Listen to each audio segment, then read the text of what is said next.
اللہ اس گناہ کو نہیں بخشے گا کہ کسی کو اس کا شریک بنایا جائے، اور اس کے سوا اور گناہ جس کو چاہے گا بخش دے گا،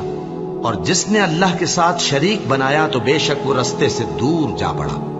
یہ لوگ اللہ کے سوا جو پرستش کرتے ہیں تو کچھ دیویوں کی، اور پکارتے بھی ہیں تو شیطان سرکش ہی کو، جس پر اللہ نے لعنت کی ہے، اور وہ اللہ سے کہنے لگا میں تیرے بندوں سے غیر اللہ کی نیاز دلوا کر مال کا ایک مقرر حصہ لے لیا کروں گا،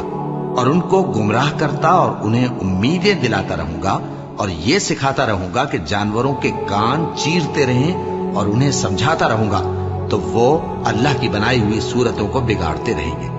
اور جس شخص نے اللہ کو چھوڑ کر شیطان کو دوست بنایا وہ صاف صاف گھاٹے میں رہا۔